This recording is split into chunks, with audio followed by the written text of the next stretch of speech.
ยืนยันอัตลักษณ์ผู้เสียชีวิตจากเหตุไฟไหม้ฮานเบียที่ประเทศไทยจำนวน13คนในนั้นพบคนลาว1คนที่เสียชีวิตและบาดเจ็บอีก71คนแถมสูญหายอีก45คน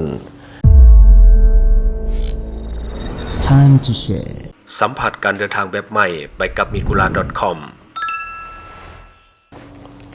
สวัสดีท่านผู้ชมกลับมาพบกับรายการทำทูแสสำหรับหัวข่าวที่เราอยากจะนำเสนอเมื่อนี้ก็คือเกี่ยวข้องกับเหตุการณ์ไฟไหม้ที่ว่าเกิดขึ้นอยู่เพื่อนบ้านของเราอยู่ที่ประเทศไทยซึ่งว่ามี1คนที่เป็นคนลาวเสียชีวิตแล้วอยู่ในเหตุการณ์ดังกล่าวและยังมีอีก1คนที่สูญหายก็คือพบแต่พาสปอร์ตที่เป็นผู้หญิงจากแขวงสะวรรณเขตคือตอนนี้ทางการของไทยได้ยืนยันอัตลักษณ์ผู้ที่ว่าเสียชีวิตจากเหตุไฟไหม้ฮานเบียแล้วก็คือทั้งหมดเป็น13คนพบชาวสปปลาวแล้ว1คนแล้วก็บาดเจ็บอีกจำนวนหลายก็คือ71คนและก็สูญหาย45คนวันที่13กรกฎาคมปี2026ความคืบหน้ากรณีเกิดเหตุไฟไหม้ในสถานบันเทิงบริเวณลาดพร้าวถนนลาดพร้าวแขวงจอมพลเขตจตุจักรกรุงเทพมหานครซึ่งเกิดขึ้นเมื่อเวลาประมาณ 23:40 น.ของคืนวันที่12กรกฎาคมปี2026ได้ส่งผลให้เกิดความสูญเสียครั้งใหญ่โดยมีผู้เสียชีวิตรวมทั้งหมดเป็น27คนและผู้บาดเจ็บเป็น71คนและยังมีผู้สูญหายอีก45คนเจ้าหน้าที่ทุกภาคส่วนยังคงเล็งค้นหาและก็ติดตามและกวดกาพิสูจน์อัตลักษณ์ของผู้ประสบเหตุอย่างต่อเนื่องก่อนหน้านี้นายกรัฐมนตรีและรัฐมนตรีว่าการกระทรวงมหาดไทยพร้อมด้วยผู้บริหารสำนักงานตำรวจแห่งชาติกรุงเทพและก็หน่วยงานที่เกี่ยวข้องได้ลงพื้นที่ตรวจสอบจุดเกิดเหตุพร้อมกับสั่งให้เร่งช่วยเหลือผู้ประสบเหตุเบิ่งแยงผู้บาดเจ็บและก็สืบสวนหาสาเหตุของเพลิงไหม้อย่างละเอียดเบื้องต้นเจ้าหน้าที่สถานีดับเพลิงและบรรเทาสาธารณภัยกรุงเทพมหานครคาดว่าต้นเพลิงอาจจะเกิดจากไฟฟ้าลัดวงจรบริเวณเครื่องปรับอากาศทั้งเพดานแล้วก็ตามยังต้องรอท่าผลของการกวดจากเจ้าหน้าที่กองพิสูจน์หลักฐานเพื่อยืนยันสาเหตุที่แท้จริงอย่างเป็นทางการล่าสุดในเวลา 11 โมงสำนักงานเขตลาดพร้าวเปิดเผยว่าเจ้าหน้าที่สามารถพิสูจน์อัตลักษณ์ผู้เสียชีวิตได้แล้วจำนวน13คนจากผู้เสียชีวิตทั้งหมดแม่น27คนหนึ่งในผู้เสียชีวิตที่พิสูจน์อัตลักษณ์แล้วพบว่าเป็นคนลาวชื่อท้าวพรประเสริฐเป็นคนสัญชาติลาวส่วนผู้เสียชีวิต14คนเจ้าหน้าที่สถาบันนิติเวชโรงหมอตำรวจยังคงดำเนินการพิสูจน์อัตลักษณ์และก็ยืนยันตัวบุคคลก่อนประสานหาญาติเพื่อมารับศพไปประกอบพิธีทางศาสนาสำหรับยอดผู้บาดเจ็บล่าสุดมีทั้งหมดเป็น71คนแบ่งเป็นอาการเข้าขั้นวิกฤตเป็นจำนวน24คนในนั้นมีเพศชาย12คนและเพศหญิง12คนอาการบาดเจ็บปานกลางก็คือจำนวน13คนเป็นเพศชาย6คนและเพศหญิง7คนอาการบาดเจ็บเล็กน้อยรวมทั้งหมดเป็น32คนเพศชาย14คนและเพศหญิง18คนผู้ป่วยที่รอส่งต่อหรือว่ารีเฟอร์เป็น2คนแบ่งเป็นชาย1คนและหญิง1คนนอกจากนั้นยังมีผู้ที่ญาติแจ้งสูญหายอีก45คนเจ้าหน้าที่ตำรวจหน่วยกู้ภัยสถาบันนิติเวชของหมอตำรวจและก็หน่วยงานที่เกี่ยวข้องกำลังตรวจสอบข้อมูลและเปรียบเทียบรายชื่อผู้เสียชีวิตและก็ผู้บาดเจ็บรวมทั้งผู้ที่ว่าเขารับการปินปัวอยู่ของหมอต่างๆเพื่อยืนยันสถานการณ์ของแต่ละบุคคล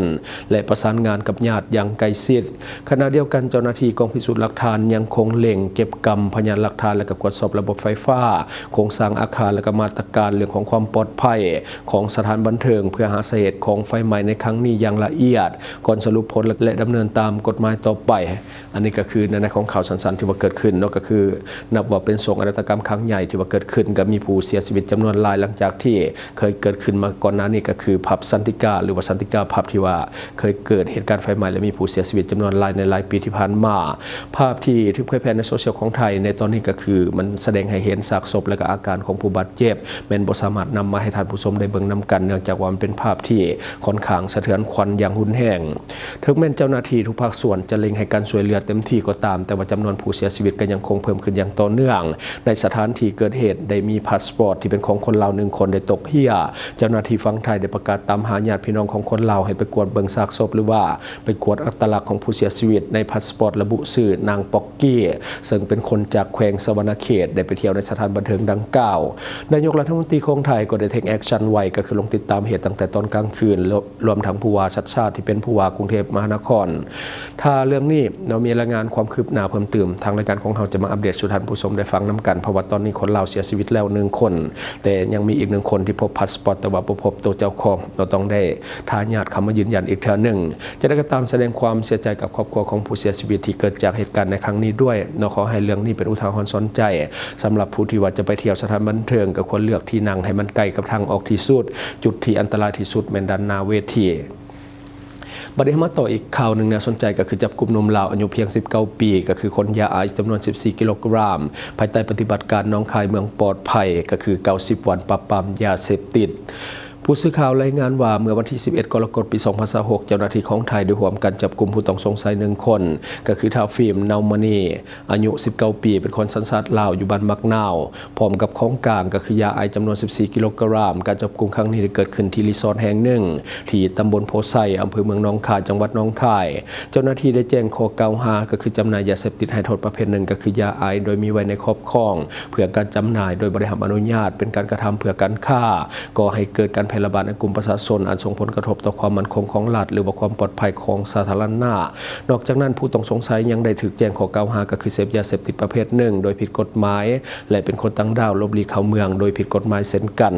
ภายหลังการจับกุมเจ้าหน้าที่ได้นำตัวผู้ต้องสงสัยส่งให้พนักงานสอบสวนสถานีตำรวจภูธรเมืองหนองคายเพื่อดำเนินคดีตามกฎหมายต่อไป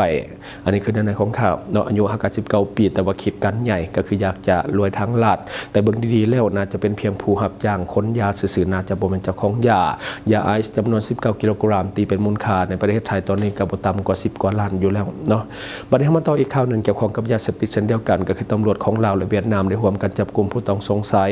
ลักลอบขนเฮโรอีนจำนวน15 กิโลกรัมจากสปป.ลาวก็คือหลวงพระบางไปที่ฮานอยของสสเวียดนามผ่านเส้นทางการบินตามข้อมูลจากตำรวจแขวงเดียนเบียนประเทศเวียดนามเมื่อเวลาประมาณ 17:30 นาทีของวันที่12 กรกฎาคม ปี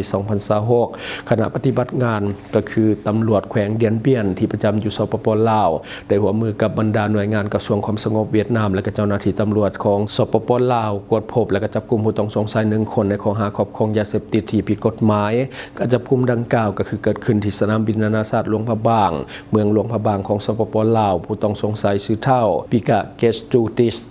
จากการสอบสวนในเบื้องต้นผู้ต้องสงสัยได้รับสารภาพว่ากำลังลักลอบขนส่งเฮโรอีนน้ำหนัก15 กิโลกรัมจากนครหลวงพระบางของประเทศลาวไปยังนครฮานอยของสสเวียดนามผ่านเส้นทางการบินโดยมีจุดประสงค์นำไปจำหน่ายปัจจุบันเจ้าหน้าที่ของลาวและสสเวียดนามยังคงสืบต่อประสานงานอย่างใกล้ชิดเพื่อรวบรวมพยานหลักฐานและก็เสริมสร้างสำนวนคดีพร้อมทางขยายผลการสืบสวนเพื่อติดตามและก็ดำเนินคดีต่อบุคคลอื่นที่อาจจะมีส่วนพัวพันตามขั้นตอนและก็ข้อกำหนดของกฎหมายทั้งลาวและก็เวียดนามเนาะอันนี้ก็คือเนื้อในของข่าวเนาะข้อฝากหน่อยหนึ่งสำหรับท่านใดที่กำลังมีแผนจะเดินทางเข้ามาท่องเที่ยวสปป.ลาวในปัจจุบันมาตอนนี้กำลังดีแต่ว่าอย่าลืมเนาะศึกษาข้อมูลก่อนที่จะเข้ามาเพื่อป้องกันเรื่องของมิจฉาชีพต่างๆที่จะเอาเปรียบทานหากทานบ่มีการวางแผนที่ดีก่อนที่จะเข้ามาเที่ยวท่านสามารถเข้าไปหาข้อมูลทุกอย่างได้ที่เว็บไซต์ migula.com เป็นเว็บไซต์เรื่องของการสนองข้อมูลเรื่องของการท่องเที่ยวลาวฟรีท่านจะได้ข้อมูลสถานที่ท่องเที่ยวใหม่ๆในลาวข้อมูลอาหารต่างๆข้อมูลสถานที่บ้านพักโรงแรมข้อมูลการเช่ารถหรือว่ารถพาเที่ยวข้อมูลพนักงานนำเที่ยวหรือว่าบริษัทท่องเที่ยวสำหรับการลงทะเบียนง่ายๆมี3รูปแบบหนึ่งก็คือลงทะเบียนด้วยเบอร์โทรศัพท์ของท่านลงได้ทุกประเทศในทั่วโลกและก็ลงทะเบียนด้วยอีเมลลงทะเบียนด้วย Facebook สมัครง่ายๆขั้นตอนบ่ยุ่งยากมีความปลอดภัยสูงแถมบริการฟรี 100% ที่ migula.com ท่านที่ยังสมัครบ่เป็นกดลิงก์เข้าไปเบิ่งคลิปอยู่ในคอมเมนต์ของเฮาได้เลยและทั้งหมดก็คือสิ่งที่เฮาเก็บมาเล่าสู่ฟังหวังว่าท่านจะได้รับสาระดีๆสำหรับท่านที่เบิ่งรายการเฮาอยู่คิดเห็นจะได้กับสิ่งที่ว่านำเสนอไปก็อย่าลืมฝากไว้ภายใต้คอมเมนต์ของเฮาและข้าพเจ้าจะเข้าไปอ่านด้วยตนเองขอขอบใจช่องทางที่คุณสามารถรับชมข่าวสารจาก Time to Share Studio Fanpage Time to Share Laos YouTube Time to Share TikTok Time to Share Laos Facebook สิงห์ดาราสายลินอยู่เมืองลาวใช้แต่เงินกีบลาวและส่งเสริมผลิตภัณฑ์ภายในเพื่อลดพรการนำเข้าสินค้าและแก้ปัญหาเงินตา Subscribe for more video.